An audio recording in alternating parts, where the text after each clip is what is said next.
we can get started talking some about Binance. How does that sound? And Reuben, I know you're at the forefront of this, expert in this space. Would you like to give us a rundown on the state of Binance and private cryptocurrencies and getting tags and things like that? Sure. First of all, just making sure that everyone can hear me. Can they?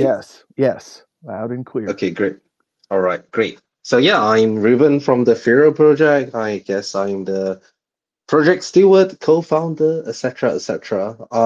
And we used to be called Zcoin. So we've been listed on Binance since almost its beginning, in 2017.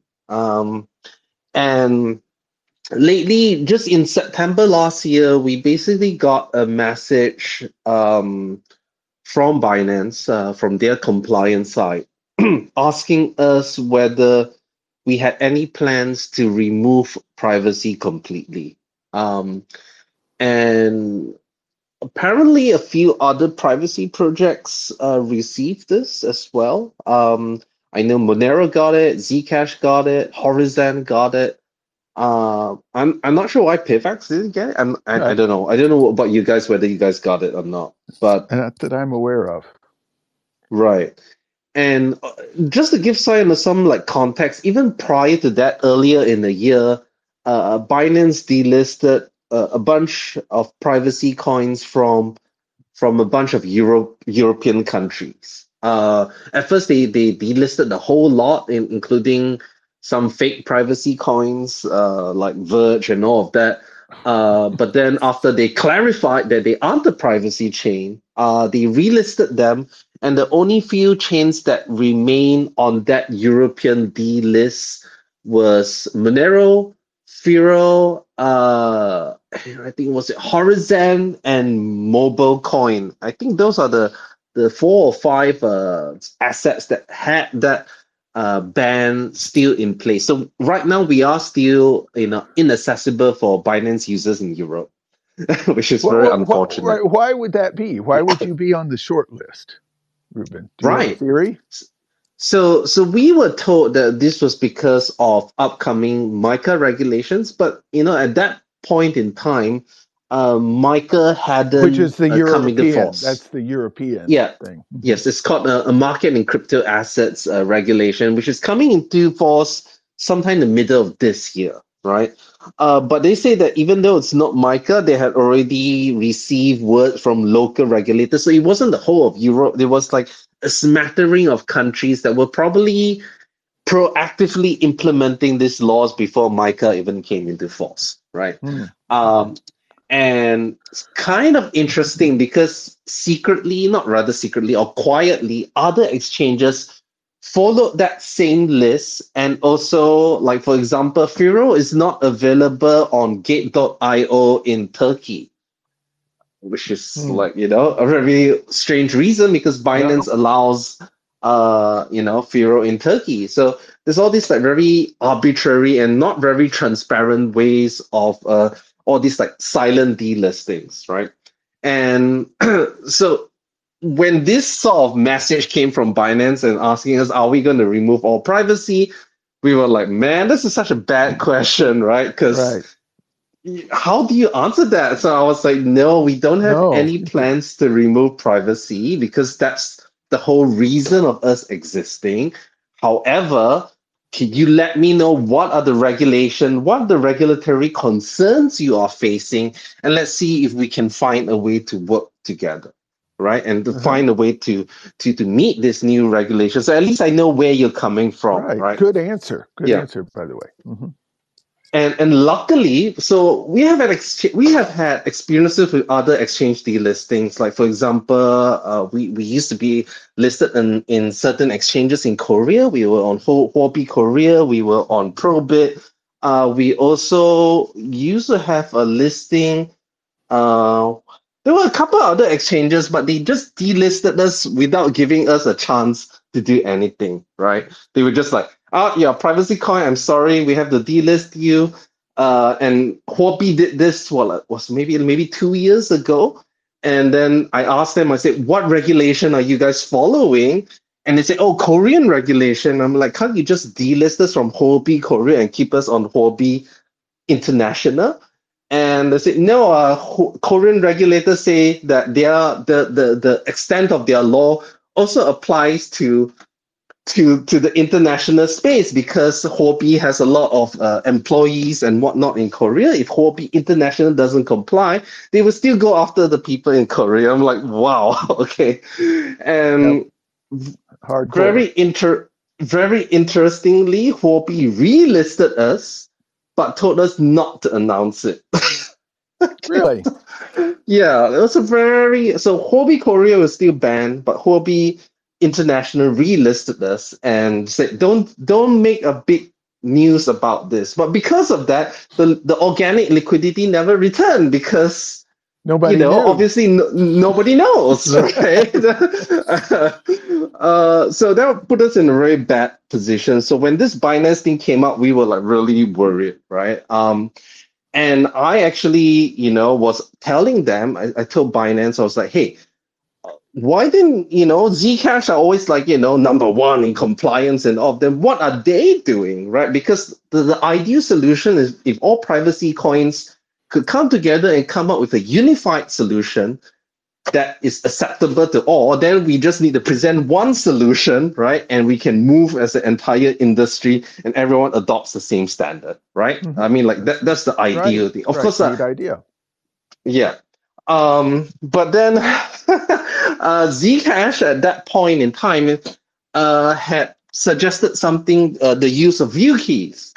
And for those of you who aren't aware, view keys just a way for people to disclose, like to give a key that does not give people authority to spend from it, but it allows people to look into your account and see the incoming and outgoing. So that's what the view key is for, right? It's great for compliance. It's also good for like watch only wallets. Like, you want to keep a wallet and look at it from afar, but not have spam access. So there's a lot of good reasons for view keys. And not all privacy coins have that. Like for example, with Monero tag, they only have incoming view keys. That means you can only see things going into it, but they cannot see Right. outgoing view keys. That means you Right. cannot ascertain balance, right? Yeah. That's right. But if you're using Zcash tag, if you're using FIRO tag, you have both incoming and outgoing. But we found this a bit, first of all, a bit naive. First of all, even if this was a way to comply,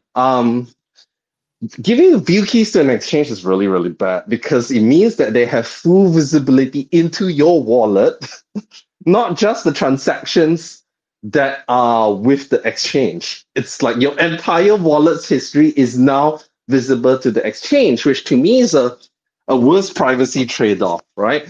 Obviously, technically, you could set up a separate wallet with, a separate wallet just to interact with the exchange, and therefore they only get that history. Right. But That's what you would realistically, want to do. That's exactly what yeah, you would want to do. Mm-hmm. no one's going to kind of do that, right? I mean, realistically, right?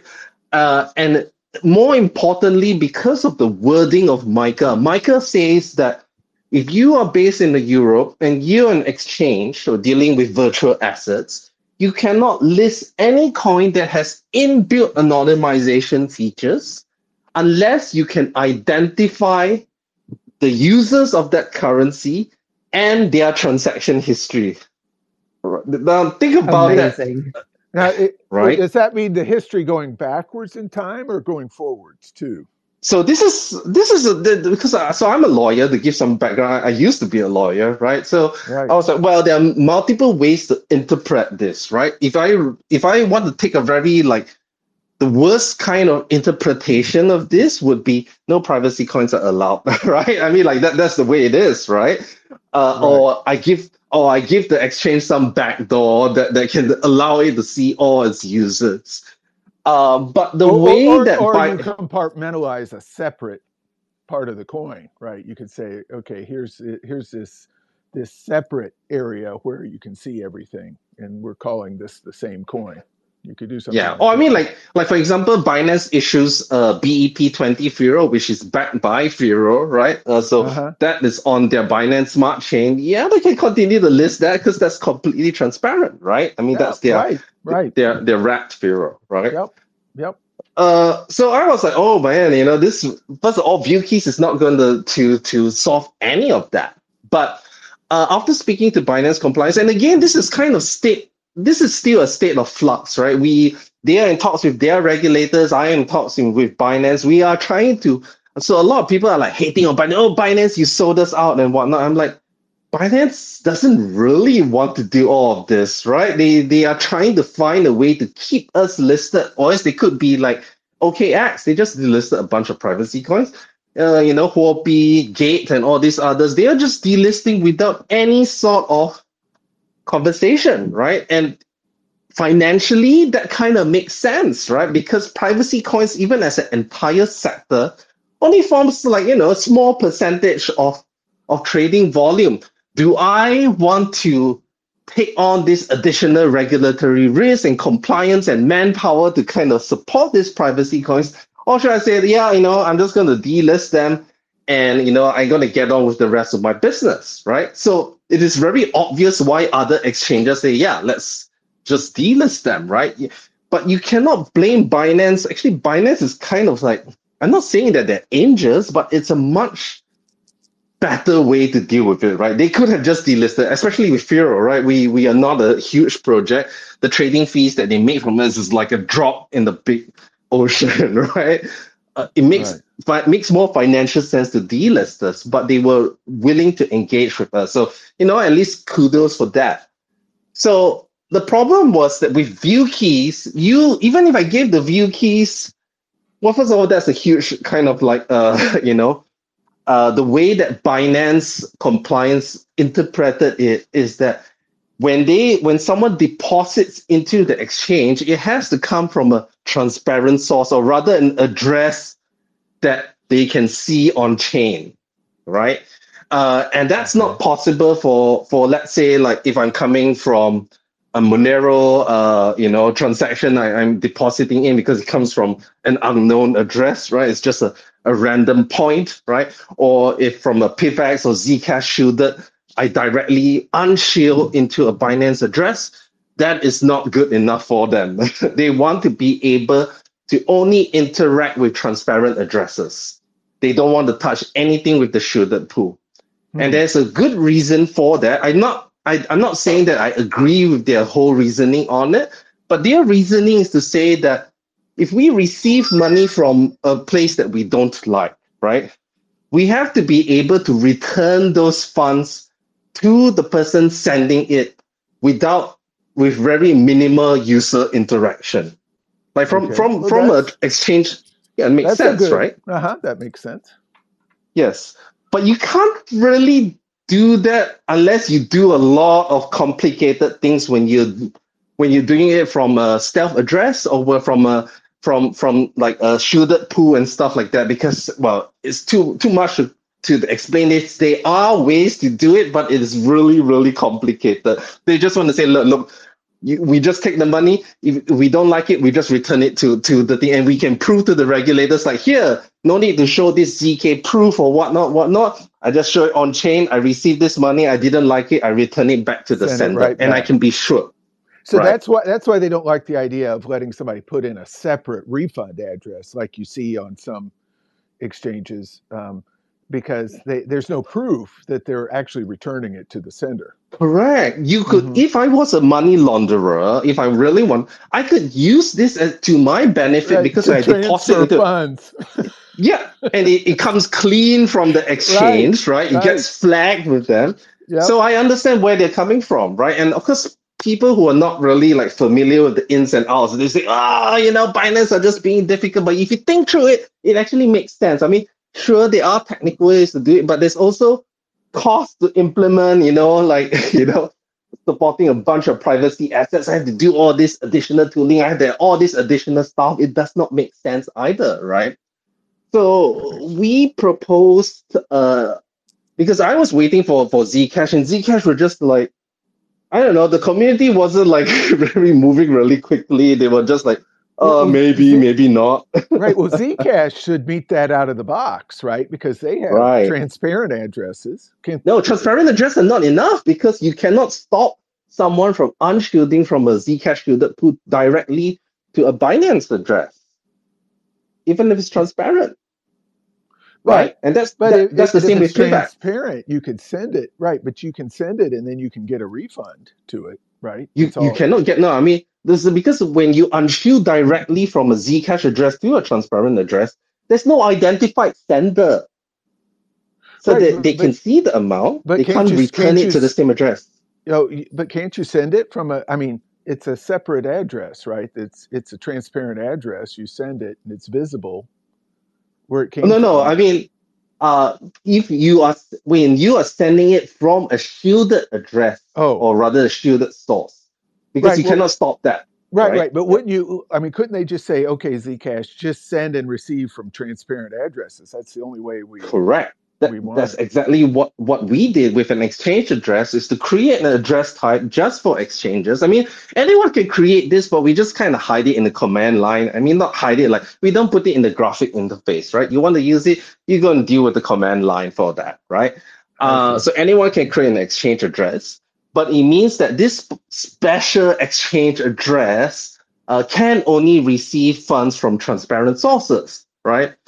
And there was a lot of FUD, even from like, people that I respect, like Fluffy Pony and Monero people say, oh, we have effectively created, two types of things where one side can never breach into the other, which is bullshit because all I need to do is if I'm getting from, let's say I have shielded funds, I Uh just huh. create a new transparent address.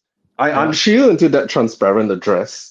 And then after that, I deposit it into the exchange address and it satisfies all those requirements, right? Uh huh. And I don't really lose privacy because that address No. that I just created is new, right? And you can go back, right? Is if you receive money from an exchange address, can you go Yes. to you can get it back into a private address, Yes, you can. Of course, shielded? the exchange wouldn't do that because the exchange doesn't want to No, have any no, but that interaction. doesn't matter. You do it. You do it Yeah, after you get it. you do Yeah. it. So Correct. so what the Monero folks were complaining about, they're saying, oh, look, these guys are actually changing their code base based on what regulators are asking for. And Correct. that's Monero's shtick, of course, right? Right. That's their thing. So it's probably good they're doing that somebody's doing that.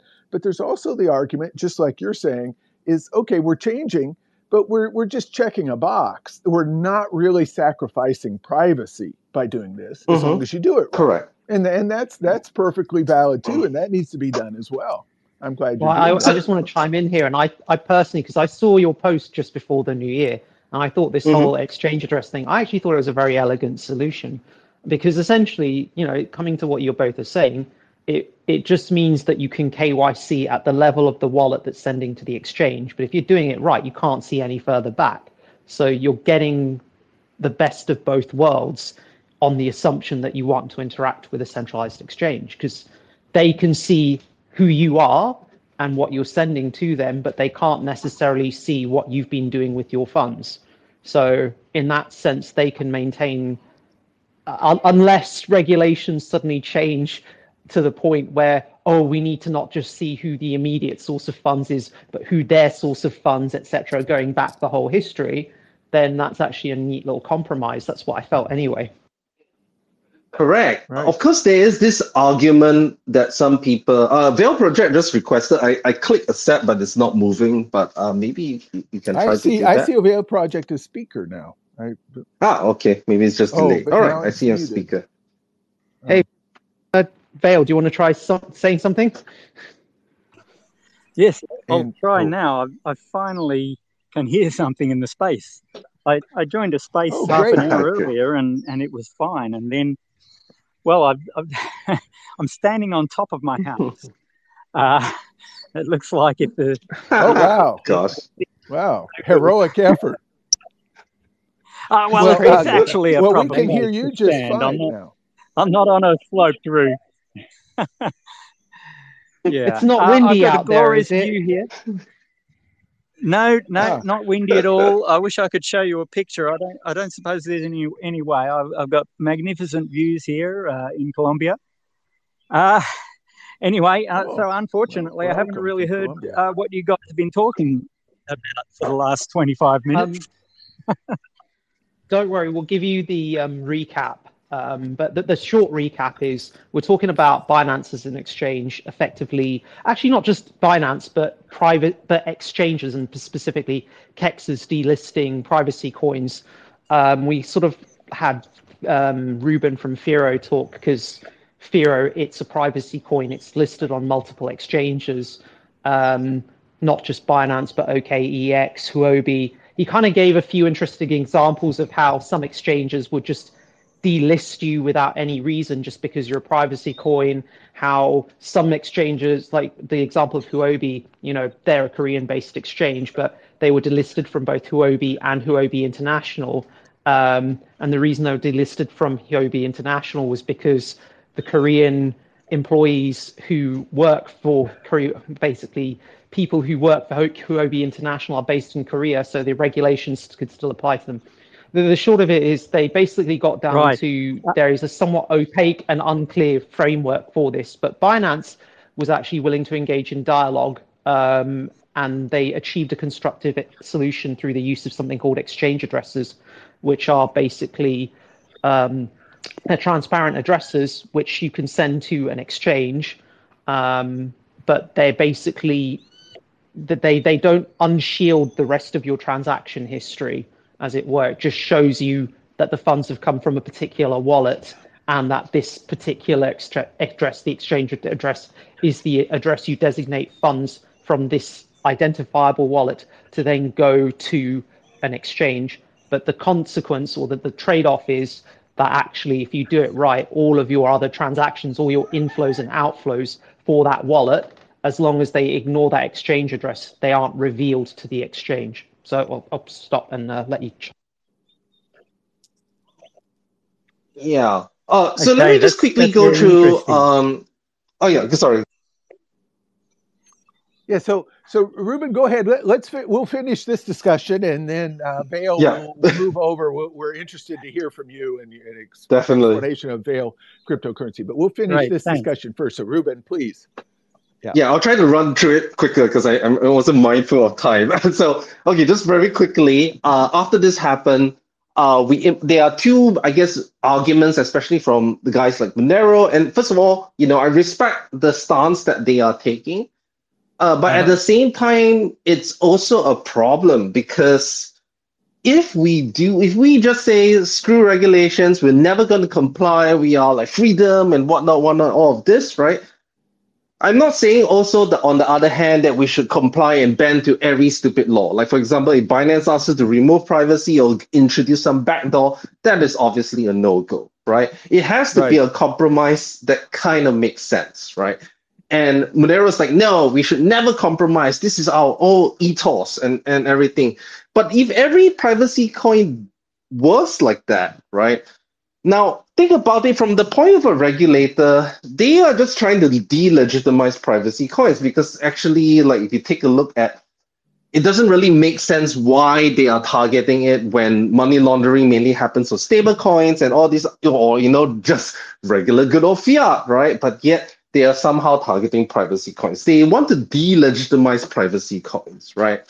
And if we allow all these centralized exchange delistings to happen, sure, because the arguments that some decentralized exchange will come out and they'll be thinking, but you are really, really affecting the adoption of all these privacy coins, and you're also further cementing the idea that privacy coins is for criminals, for dodgy people, because they're all like regulators, anarchists, and all this type of thing. And sure, I'm not saying there's anything wrong with people, freedom-loving people, and all this type of things.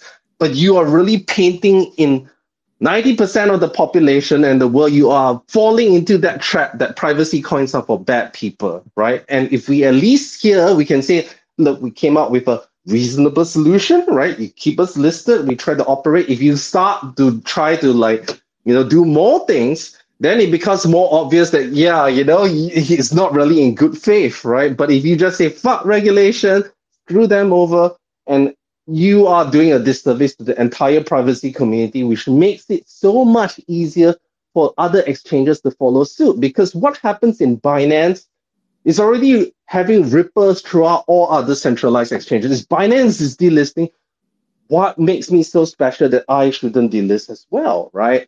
So this is just the argument, and I find it quite sad that people are painting us as people who gave up on privacy. The way I see it, I'm fighting for privacy to remain accessible to the mainstream. And of course, the one more argument is that, oh, you're just kicking the can down the road. The regulators will find something new to make you comply and screw you up. That may be the case, but I am at least buying time so that more decentralized options like basic swap DAX, just name one, exist, and there's more awareness of it, because this is kind of a warning shot. And now is the time to really, really start moving liquidity to this decentralized exchange. At least it gives us the time to transition, because even if Monero lost all its centralized exchange listings today, adoption would plummet. You can't use it. A lot of people use it to buy cards. All these integrations would just break.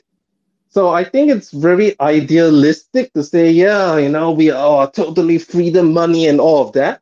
But realistically, you're going to really do a big disservice to the privacy community. So anyway, I will stop here. No, I think that's a great take, Reuben. I like that. Now, I think it's good to take a variety of approaches. I'm glad you're taking the approach you're taking, and Monero's taking the approach it's taking. I think it's good. Agreed. It's actually good to have both, because the world is full of niches. Like, cryptocurrency, it has all different functions, all different features, and they meet different niches. And I kind of see that is my take on it. It's good that we have a variety of approaches to this. And as you're right, I agree 100% with your saying that, maybe they're going to change this later. They'll find, this didn't quite do what we thought it was going to do. But every month, every week that that private cryptocurrency is getting out there into people's hands and being used benefits it and advances what it is we're trying to do, and what's an important way to be doing this and giving people privacy. So I agree with that. Dr. Cap, what's your take? I basically agree with you fully. I'm just going to say, on a very practical level, I think the exchange address solution is quite elegant, and it's a nice compromise, because all you have to do is the best way to maintain your privacy in that scenario is have two wallets that you hold. One of them is using fully shielded stealth addresses, full privacy for its inflows and outflows. And then your other wallet, which you own, is the one that you use to transfer to and from exchanges. That wallet will have the exchange address, so that you're effectively transferring your private funds shielded into your exchange wallet, and those are going only the exchange uses the exchange address. You can still do all of this within just one wallet, because you can always unshield your own transparent address. You can create new transparent addresses, and the only exchange address that you are interacting with is the exchanges. Yeah. So even better, you can essentially do it within one wallet. And that's my point, is that you maintain a level of privacy you preserve the privacy of your transaction history. So even if the exchange can see who the source of funds is and the amount being transferred, they can't look back any further. And it goes into what anyway. was, yeah. And it goes back into what you're saying. It's like, okay, I'm fine with Monero. If Monero wants to say that, that's fine. If the Monero community feel that way, that's fine. If they wish to pursue that approach, I like the fact that they're pursuing the approach they are. I think that's essential. But at the end of the day, we've got to be constructive as a community of diverse technologies and say, look, the Monero solution is there, but not everyone has to adopt the Monero solution. And it doesn't mean that, if you don't agree with, the FIRO solution and you've been using FIRO, that's fine. Transfer your liquidity into other technologies. That's my take on this. But I think what you said, Reuben, is correct. It does kick the can down the road, in the sense of it is very possible that the regulators may suddenly push to start seeing more and more and more, but it does buy time for us to deliver more decentralized solutions in terms of currency exchange and liquidity flow. And like you mentioned with basic swap DEX, we've got the integrations with FIRO. We're the world's most private, anonymous, and secure DEX, peer-to-peer atomic swap DEX. We utilize a fully decentralized distributed order book. We're the only DEX in the world that supports bidirectional Monero atomic swaps. And we're now deploying we're deploying market making scripts, as you and the Pivx guys are aware of, which allow you to sort of essentially set buy and sell walls that track against kind of an oracle price, and you can set premiums on that. So we're building liquidity incentives into our system. And there you go, there's the short plug.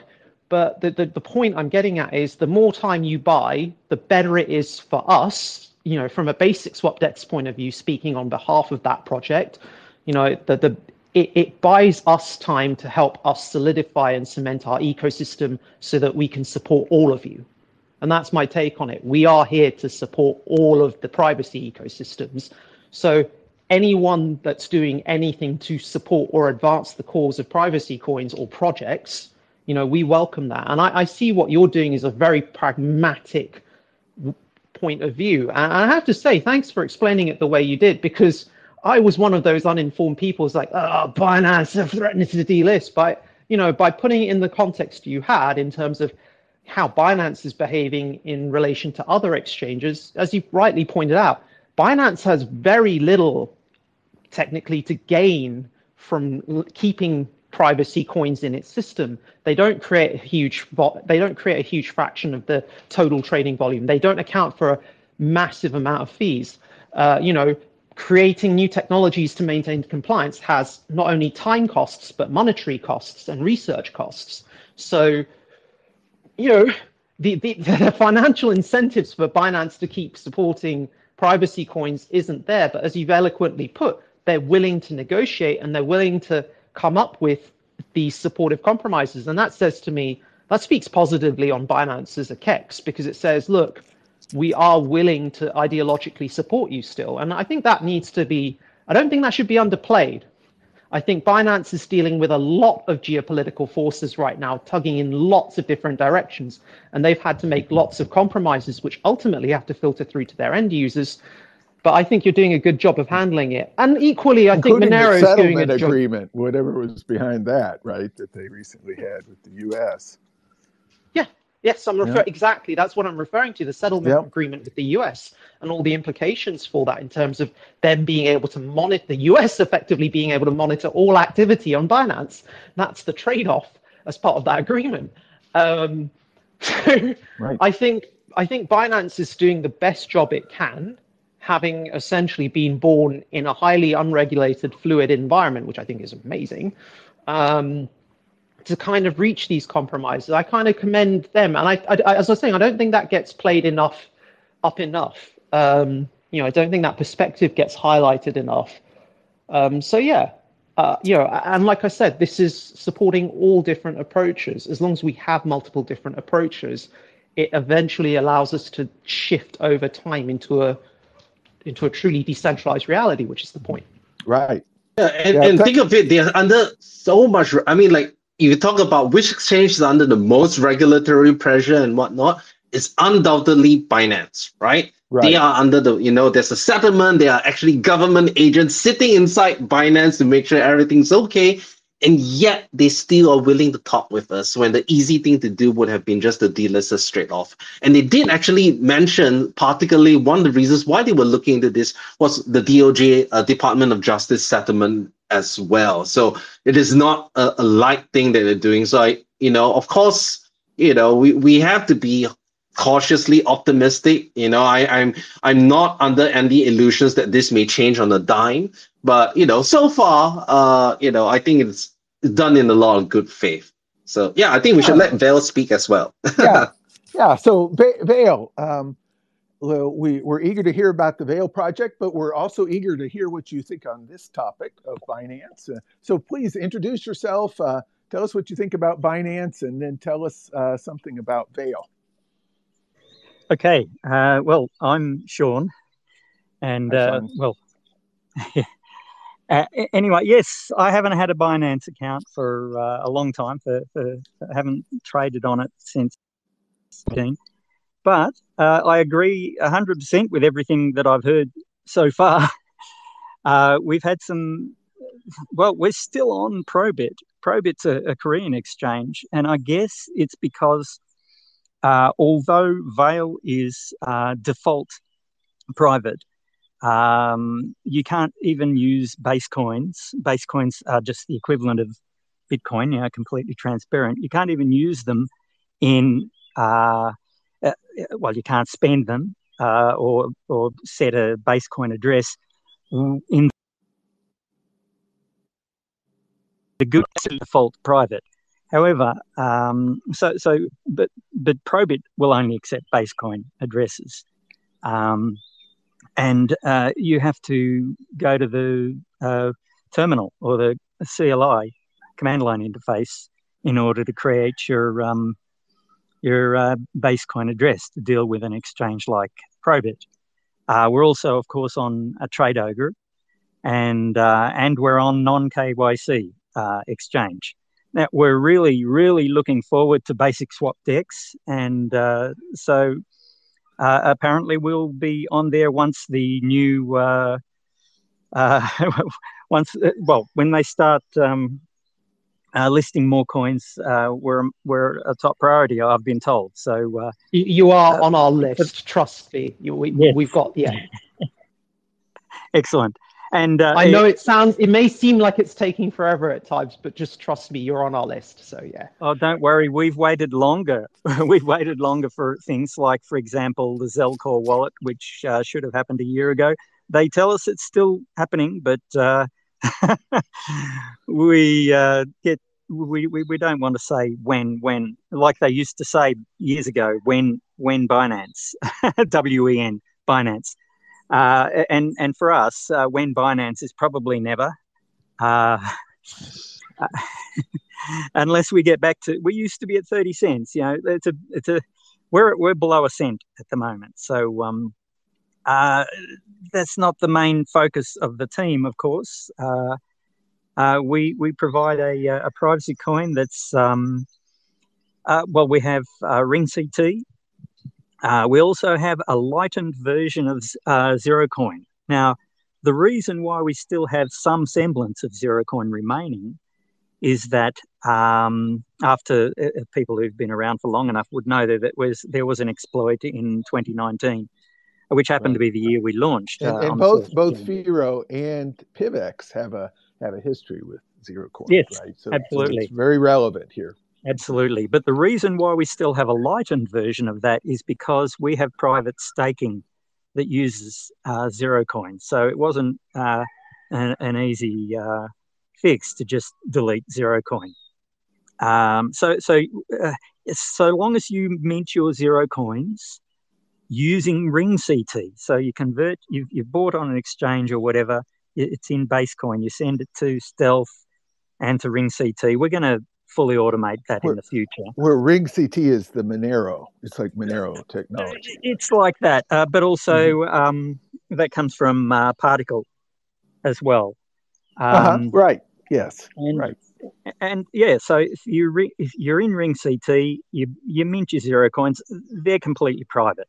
Now, no one can see what your Zero Coins are doing, even though they've been lightened using the wallet as it is. But theoretically, and we've warned people ever since, that your Zero Coins are not private, but they are private if you mint from Ring CT. But someone, an attacker or spy or government agency or whatever, could make their own version of the wallet that could track Zero Coins. So that's the point. So so long as you mint them from Ring CT, you're okay. So that's private staking. Oh, and of course we have 3 mining algorithms, which are coordinated to get 35% of the block reward, like 35% of the winning blocks on average will be ProgPower. The 15% will be RandomX, and 5% will be SHA-256D. Although there's been some talk of advancing that a little bit, because someone dropped for the first time ever a few days ago, the SHA blocks. People stopped mining them. So, but it's no big deal. I actually mined a SHA block with my 10-year-old iMac after that happened. Oh, really? Well, so double SHA, that's like the Bitcoin algorithm, right? Yeah, and that's right. And ProjectVeil is like what Ethereum used to use before it converted to proof of stake, and RandomX is Monero's proof of work. Yeah, and that works really well. So right, so it's really nice. It seems like, just like from an outside, you've got ASICs, you've got I guess ProjectVeil, it focuses on GPUs, right? RandomX is CPUs. I think that's really neat that you've done that. I don't know of another coin that has it organized that way. Why did you choose the 35%, 15%, and 5%? Well, because it's 50% is proof of stake, and the other 50% is proof of work. And out of the proof of work, those percentages were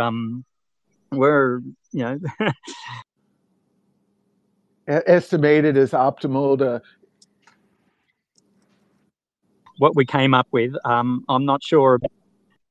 You don't have I've got Mac, like 10-year plus old Macs. Put it that way. So I can't do ProjectVeil on my equipment, but I can do RandomX and I can do SHA. But Intel Macs are better at SHA than RandomX. So some people have said, "Oh, I'll get rid of SHA," but really, I maintain the DevNet and TestNet networks, and I couldn't do it without SHA. I can't run RandomX on my VPSs. So SHA does it, and because it's limited to 5% of the blocks, none of them can exploit the blockchain on their own, and you can't possibly. No 51% attack. Yeah, yeah. It with just one can't modality happen. anyway. Mm-hmm. Yeah. So our only big problem was back in 2019 when the zero coin exploit happened, and so we lightened the zero coin. There was an exploit, and someone did like before we got it patched. Someone did mint. They did mint extra Veil, and that's actually as of this month.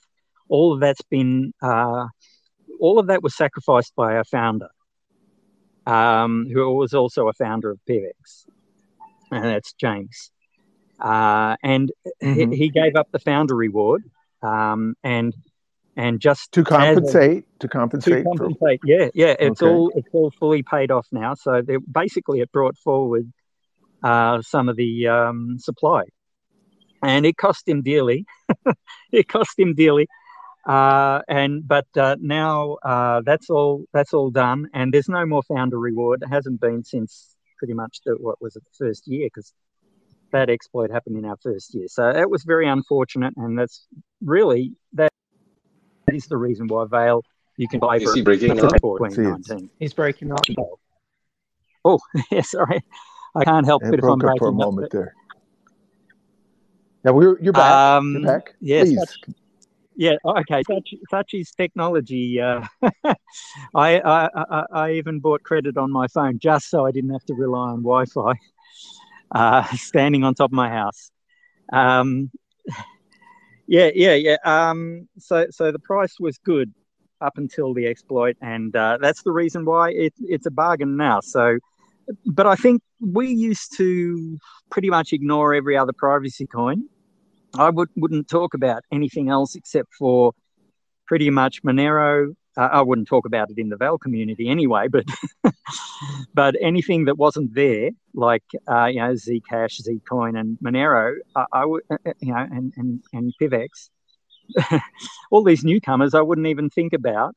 But now I think it's changing, and the privacy coins have to be part of a kind of a total privacy coin marketplace. What do you think? You mean a confederation, essentially? Yeah, and with basic swap DEX, that's going to be brilliant. So I'm really looking forward to that. Yeah, no, it's pretty much what we're going for. I think one of the nice things about, I can't believe it's been a year of Privacy Roundtable, by the way, guys. When you mentioned it in our private chat, I was like, whoa, shit, it's been a year? Fuck me. It's pretty amazing. It's amazing. Exactly. And we've had so many good discussions around this since, which has just been really valuable. And actually that we're getting guests from other projects to kind of showcase their work. You know, we had Zane on the last one, you know, having the Veil guys on this one is just great. Actually, I just want to ask you a few questions. Oh gosh, I'm calling you, is it, I forgot your name. Could you introduce yourself? Sean. Sean, it is Sean. That's great. Yeah. So just to kind of summarize, so Veil, historically, it's a fork of Bitcoin, and it used the zero coin implementation. Correct. And obviously that gives it a shared history with Pivx and FIRO, which also used zero coin up to 2019 when that exploit was discovered. And that essentially allowed for creation of infinite coins and de-anonymization. I don't want to go into the details of that exploit or the history of it too much, but then my understanding is you kind of spun out, you maintained zero coin patched so that you can maintain private proof of stake, but you also implemented the ring CT. So Particl basically is a fork of Bitcoin for those listening.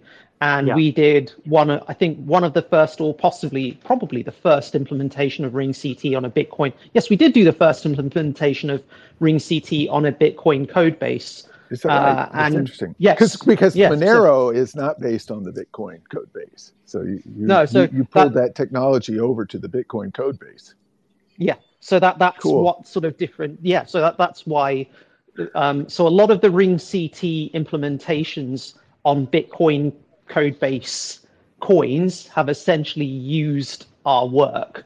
As in not used our work, but it's an open source project. So they've looked at how we've done that implementation and taken that as part of their own. So I remember a few years ago, because I remember hearing about Veil and how they'd taken that ring CT implementation and implemented it in their own coin. I know this because I think one of our community members was pretty big on Veil as well and really liked the concept. I didn't realize you used the multimodal sort of POW algo. I'm just curious, how does your private proof of stake work? Well, with the zero coins, whenever a zero coin wins, and because it's called zero because it's got zero history, and you just get you get a replacement of the same coin, plus you get tens back. At the moment, and forevermore, we're on 10 Veil reward per block. And originally it was 50. So you used to get 10 denomination zero coins back. Now we just get one. So you get your original one back as a new one with no history, and you get your brand new 10 denom back. So as you gather all your 10s, then you can spend them back to Stealth and Ring CT, and then mint some more 10,000s or whatever, or 1,000s or whatever, depending on how big your wallet is. So can I just ask, when you kind of get those staking rewards, do you have to basically manually send them as Ring CT transactions back to yourself or to another wallet in order to anonymize them, or are they kind of minted with Ring CT via Ring CT? Do they go through Ring CT as part of the minting? No, the minting is from what you've got. Say you've got base coin as your transparent, and you've got Stealth CT as sort of the halfway point between base coin and Ring CT, and then you've got Ring CT. So the flow of the Veil is from, well, assuming you mined it or bought it from an exchange, it comes from base coin, goes to Stealth, and then it goes to Ring CT. Now, when you spend a zero coin, you can send it to any. Well, there's only one spot difference. When you spend zero coin, it goes straight to CT, confidential transactions, and then you would have to send that from there to Ring CT. It's a very small transaction fee. like a few 10,000ths of a veil. So it's So practically just free. to clarify, because you broke up ever so slightly, when you actually spend the coin, it's CT by default. Is that right? Correct. And you can spend it to Basecoin, or you can spend it to Stealth, which is CT. And then if you want to mint some more, you can mint from any of the buckets, so to speak. But we recommend minting from Ring CT, so it's fully private. That makes a lot of sense. If there's any, if there's any more, I just wanted to say that I think when FIRO used to be called Zcoin, and we were the ones that actually found that issue with Zero Coin, and that affected Zero Coin at that point in time was one of the most used privacy protocols, and it was a very tempting, especially a lot of these other projects were, in a way, competitors and often hated on us because we knew what the problem was, and we could have just used this exploit to ruin a bunch of other privacy coins, right? Yeah. But we didn't. We created a group. Pivx was in it. Veil was also in it. We disclosed it responsibly, and obviously we weren't in time to mitigate all damage, but at least everyone knew what was happening, and I guess the damage was kind of contained. So I think that was thank you for handling that the way you did. that was an early example of, I guess, privacy coins kind of coming together and doing the right thing. And I think Zcash also experienced something similar when their initial Sprout setup had a fatal infinite printing bug in it, but they were a bit more. They chose who to disclose to, and projects they didn't disclose it to. But yeah. It was too bad about that because Zero Coin was actually auditable, right? That was a nice feature. Was it? Yeah, but with auditability, you lose the hidden amounts, right? It's a trade-off. Yep, it's a trade-off. Well, let's see. We should keep an eye on time. We're coming up on an hour, and I wanted to open. Sean, thank you for that good description of Veil. I wanted to open for questions before we close out. If anybody listening has any questions about Binance or about Veil or about anything else, please. I think raise your hand and then we can make you a speaker. Raise your hand. Let's see. I don't see anybody. Well, I guess we've answered all their questions before they even had them, perhaps. Well, it's been a very good discussion. Maybe we can, we'll just, any closing thoughts? We'll go through some closing thoughts and we'll end it. I, for one, Dr. Keck? Yes, Dr. Keck, please. No, I, for one, have enjoyed this. Reuben, it's been really good to sort of hear you talk through that again in more detail, actually, and give us some insights that I certainly wasn't aware of in regards particularly to exchange behavior. Always a pleasure. And actually, you just want to say it's great to sort of learn about Veil. I think that's quite an elegant approach to POW mining.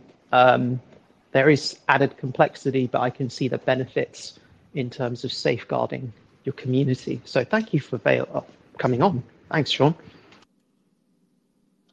Yeah, I guess for me, I'll just quickly close off because I think the topic was monitoring tag, and we didn't talk anything about the monitoring tag. Just a quick mention of what this monitoring tag was, and so that people understand. Yeah, please. Yeah. So the monitoring tag is a tag that Binance places on assets that are under increased, not supervision, or they're looking at it more closely. And there are various reasons why a monitoring tag will be put on it. Most of it aren't good. It's this project's kind of scammy, something is weird has happened, the development activity isn't great and whatnot. These are the reasons monitoring tags can be placed on. And one of them, if you take a look, there's something called legal and regulatory risks, which is what privacy coins are, right? And you take a look, Monero, Zcash, FIRO, and some other coins had that monitoring tag placed on us, but it's also with other projects that were not privacy coins. So they review monitoring tag status every quarter. So they look at all this bunch of assets and they say, okay, all of these are going under the monitoring tag, and they make that in one announcement. Now, that's pretty damn unfortunate because it sends a message, because people who just look at it like, oh, FIRO's, in this same category of these other coins that are shitty. And even worse is that when a monitoring tag is placed on, whenever you want to trade FIRO, or when you first go to the FIRO page, because of the monitoring tag, you have to answer a freaking questionnaire that says, I understand there is higher volatility risk. This coin may be delisted at any time. La la la la la. And you're like, no. can you imagine the panic that freaking caused, right? And obviously, because we have also, and Binance doesn't state the reason for each asset being placed under the monitoring tag. It's just like, these assets are being placed in the monitoring tag, right? It could have been better. I don't know why they make it a point to just like put as a catch all of this. And now, there's all this, FIRO's about to be delisted, Zcash, there are scams and whatnot. And we had to deal with like weeks of this shit, right? And we even had some people coming from other things, and we explained to say, like, look, we have been talking about this for a very long time, and the reason is because of legal and regulatory risks, not for any of the other stuff, right? And I also spoke to Binance. They also explained, yes, we're just covering ourselves. We need to make sure that, this is all complied with and whatnot. Let's then I understood where they're saying, but could you just like they couldn't they couldn't state the reason, right? So that put us in a sticking very a dunce's cap. I'm going to say that's like sticking a dunce's cap on the coin and on the trading page and going, yeah, there's something special about this coin, but not in a good way, and we're not going to tell you what it is. No. Exactly. and that was trading. That caused so much damage to the project, and people did, especially in other countries, like some like Western countries, they don't really trust the exchange, but here, especially in the Middle East, many people trust Binance a lot. To them, they are a trustworthy organization, and I'm not saying that as misplaced, but they place a lot of trust what Binance says. So when we say that, look, it's because of legal and regulatory risks, they did not believe it. They said, we trust Binance. Binance must have put you on the monitoring tag because there's something fishy about you. I'm like, it says there legal and regulatory risks. And they're like, we don't believe you. So we had to, luckily, Zcash. And the thing is that, obviously we aren't supposed to be like, revealing all these conversations that we're having with the compliance that, especially in writing, right? And that puts Binance in a difficult position because they are still actively talking to the regulators, right? So we didn't want to put them in the difficult position, come up with some sort of big announcement on a blog or whatnot, right? And all of this is still in a state of flux, and people just say, we want a decision now. And that's not how these things work, like in the real world, especially when you're dealing with regulators, when you're dealing with this, it's a process until you reach the end, then you only know the end. But we can say the trajectory is correct, right? So yeah, anyway, just something to share with that. But eventually, luckily, Zcash, they published a post about what they were going through, and they also mentioned FIRO and all of that. And I finally managed to say, look, this third party, Zcash, a much larger, reputable project, has also confirmed what I said. So hey, believers, I'm not making this out of I'm not getting this out of my ass. There's a reason why we are on the monitoring tag, and it's not because we are scammers, but because of this privacy coin bullshit. Right. So yeah, anyway. If people ask in the future, have them listen to this talk, and here's public validation. We're vouching for FIRO being a solid project as non-FIRO folks. Yep. Yeah, well, thanks, right, Reuben. That's good. Right. We had been talking about tags. It's good to cover that. And I'm sorry for that frustration. And FIRO's a solid project. You shouldn't be facing that. Let's see. Sean, did you have any final thoughts? Not really. I appreciate. Let's see. It dropped out, Sean. Just hit we appreciate. Well, hey, I imagine that Sean was being appreciative of joining us, and we certainly appreciate, Sean, you joining and hearing about Veil. On top of a house that's on top of a mountain with views over 2 towns, so you would expect good line of sight. Are you sure it's not windy out there? I mean, or cloudy or overcast? I find that overcast weather, even in the middle of a city, can really disrupt signal. No, it's the feds trying to silence him. Yeah, that must be it. Well, Sean, we can't hear you at the moment, but we appreciate you joining and wish you the best with Veil. And I'll close it out. Thanks. And again, it's nice to have been doing this for a year. It's been a great 1-year journey with you guys, Dr. Cap, Reuben, and looking forward to the next year. And with that, we'll end it. Thanks, guys. Thanks. Mm-hmm. Thank you. Bye. Bye.